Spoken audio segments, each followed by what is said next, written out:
together for the singing sensation, Tamanna. मैं नहीं गा सकता. राधे, अपना टैलेंट वेस्ट मत करो. मेरा टाइम आएगा. Your time is now Radhe.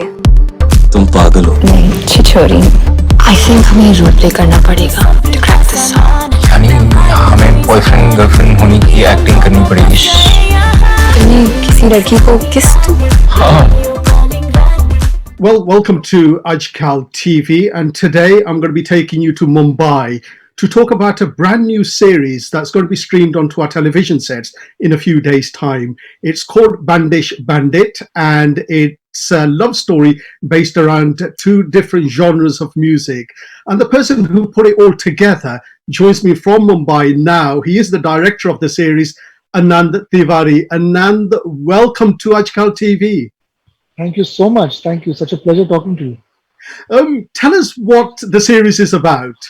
The series is about many things, Satvinder, but at the heart of it, it really is about seeing the aspirations of young India come together, collide, fall in love, and the drama that comes from it. Because it is set in Jodhpur, but it brings the ethos of also the urban India, which is influenced by Western music, with influenced by Western culture. And the other protagonist is somebody who comes from a small town like Jodhpur. Jodhpur is maybe a 800-year-old city in India, which is still very much part of the Indian ethos, still very much part of the roots of India. And when these two powerhouses collide, what happens? That's the show Bandish Bandits. So how did the series land in your lap? What made you want to direct it? Well, we created it. My partner Amrit Pal Bindra and I created this series.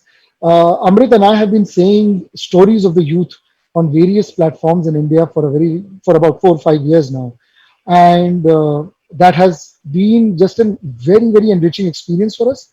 Though all our stories till now were very much set in the Bombay, Delhi, the very cosmopolitan parts of India, we wanted to also engage with the larger India that's out there. Because even now about 80-90% of India is in its small towns, it's in its villages. So we wanted to bring the aspirations of that side of India to the mainstream, and hence we decided to tell the story of Radhe, this guy who comes from a musical gharana. A musical gharana is like a musical family. In India, there are musical families that come generationally down. The baton is passed from one generation to the other. They need not always be related, but in most cases they are. And Radhe comes from that lineage. Though he's a Gen Z and he's a 2020 Indian kid who's exposed to everything that the world is exposed to, he still comes from his roots. So he's completely following that mindset. While Tamanna, the character of the female protagonist in the show, comes from Mumbai, from the Mumbai music industry, and comes from a very go-getterish mindset, and somebody who's very Western in her understanding of what it is to be a musician, and not just Western, I would say modern Western. And she believes that music is your expression, and if you cannot express it, then there is no point of that music. While Radha has been trained to believe that music is something that you have to devote your life to, and one day you'll be good enough for it, and that one day might come when you're 40 or 50. And in Indian classical music, a lot of times people don't sing until they're 55. Until then, they're just training under their Guruji. It's almost like a Shaolin temple that you're a part of. And when these two ethos collide, it becomes a musical journey of Bandish Bandits, which hopefully will encapsulate what India truly is today. India is jostling with its identity from the old India that has lasted. India is a country that is probably 5,000 years old in its culture, and maybe more. And the modern India, which is the socially connected India to the rest of the world, which is trying to find its own voice. And in the urban centers, that sometimes dominates more than the cultural India. But both are unique. Both are important for this young India. And when the two collide, what happens? That's necessarily the journey. Well, you've explained some really powerful characters and the story which kind of resonates with the young India that it is at the moment. Is it based on characters that you've come across in your life, or situations that you might have come across, or is it just completely fictional?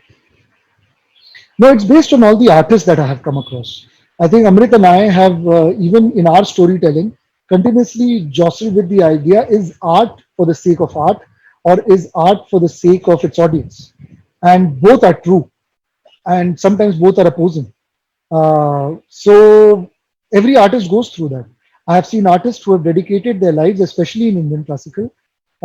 They've spent 18, 19 years researching just one rag and still not feeling that they can confidently say that they understand it. And I have seen YouTubers and Instagrammers that don't necessarily have any training, and they just, they auto tune and they start performing. Is that any less right than the other person? No, I mean, everybody should be able to present their art the way they want, and the audience can decide what they want to consume.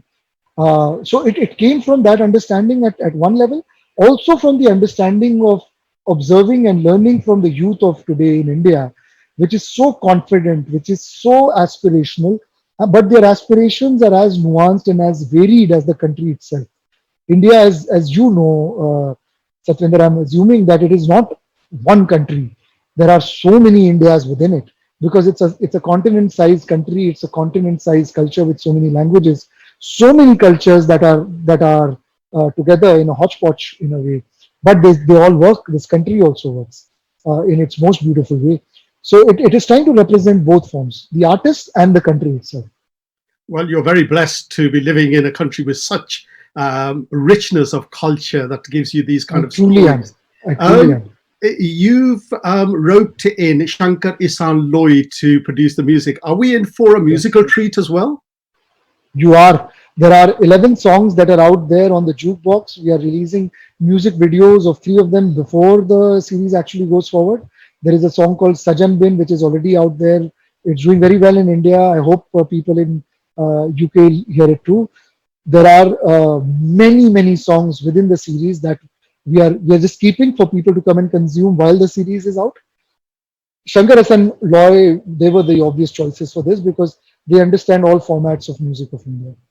Shankar is an ocean of knowledge. He's somebody who understands the classical forms of Indian music as much as he understands the pop form of Indian music. Hence, he's been so relevant for the last 20 years as a music director.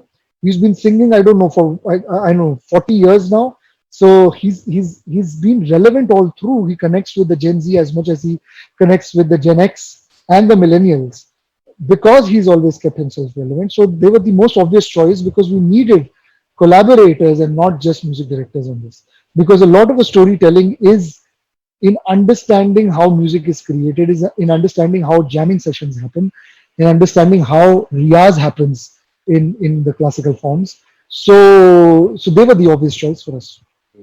And you've got some young actors in there, obviously, with the main characters. But you've also roped in Nazruddin Shah, a thespian Yes. of Yes. Hindi cinema. Right. Did you fit the characters to the actors, or did the actors, you had the characters and the actors were chosen to match those characters? I think with Nasir sir, we wrote the character with him in mind, hoping that he would say yes. If he hadn't, we would have been in a soup. We were very lucky that he did, because we needed somebody with gravitas, somebody with a great amount of dedication to their own craft and their own art. So when they walked into frame, people already knew what they stood for. And Nasir sir brings all of that in all of us who followed his career. All the other actors, I think, were chosen to the parts that were written already. Uh, some of the other actors we've of course grown up watching. People like Shiba Chadda, people like Rajesh Telang are already very big names. People like Amit Mistry, Kunal Roy Kapoor have collaborated with me specifically before, so I knew what they could bring on board to their characters. Ritvik and Shreya came from a many auditions. There were very many people that were tested from all across India, and eventually we zeroed down on Ritvik and Shreya as two immensely talented people that will, I'm sure, have a very long acting careers with many fans. And I'm so excited for them because they are not just doing their part; they're also getting to act with such stalwarts. You yourself is an actor as well. Do you appear in the series, or were you not inclined to include yourself? No, Satwinder. When I direct, and when I act. Because I myself I'm very critical of my own acting performances, so I would never be able to direct myself. I don't know how people who do manage it. I will never be able to. So I don't act when I direct at all, and I never think that I'll be able to do justice to a part if somebody else is not directing me. So I commit myself to the story as a director when I do it. It will be like when you play football. You are the goalkeeper and the goal scorer yourself. You can't do both at the same time. You will have many goals being scored on the other end if you try to do it. So I stick to one thing at a time. We're seeing a lot of series being streamed, and a lot of them coming from India now. Do you feel that this is the way of the future? And will that be a threat to your linear television in India as well as cinemas? No, not at all. In fact, when cinema came about, people said theater would die. When television came about, people said cinema would die. And when OTT has come about, everybody says everything will die. So I don't think so. There is enough room. In fact, specifically about India, Satwinder, I think this is a country that loves content. India is a country where newspaper is still growing as an industry, where print media is actually shutting shop in many countries. India is a country where television is still growing many folds. It's still the largest medium, where cinema is still growing. OTT platforms have just been a reality in the last 3-4 years. So, and because we are a country that is obsessed with content, I don't see any reason in the foreseeable future that anything would eat into anything else. They will all be around. They will all do their bits. I just hope that OTT platforms do not end up becoming formulaic, that they are as genre agnostic as they are right now. This honeymoon phase, so to say, continues. That's my umeed, and I am very excited with the reaction Indian content is getting beyond India, beyond the diaspora as well. We did a film for Netflix, and we were so pleasantly surprised with the kind of responses one got from Ecuador, from Mexico, from Turkey, from Thailand. That if we released it in cinema, it may not have reached, because it was on a streaming platform. It went across so many countries, and Bandish Bandits is releasing in 200 countries at the same time in various languages, being dubbed, being subtitled. So I'm very, very keen to see the responses, because I think a lot of people will come to India, come to watch the series because they're intrigued by this country, not just by the content of this country. So I'm hoping that it reaches out. Tell us, Anand, before we go, where and when can people see Bandish Bandit? Bandish Bandits will have its world premiere on the 4th of August, only and only on Amazon Prime Video. It's an Amazon original. I cannot wait to share it with you. Thank you so much. It's been lovely chatting with you, Satwinder. Anand, it's been great chatting to you, and best of luck with that. We're looking forward to it. Thank you so much. Thank you. 3, 2, 1, music!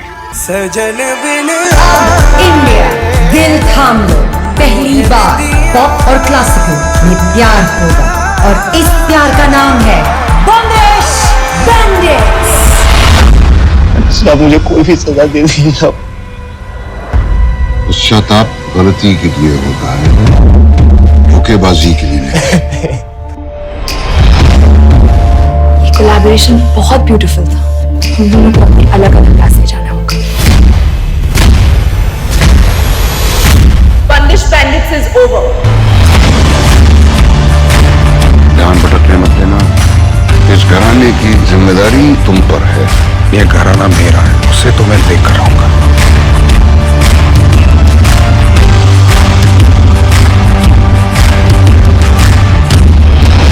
Hero बनने की कोशिश कर रहे थे? नहीं, मैं तो heroine को मनाने की कोशिश कर रहा था। और अगर वो तुमसे प्यार ना करे तो थोड़ा चू कट जाएगा।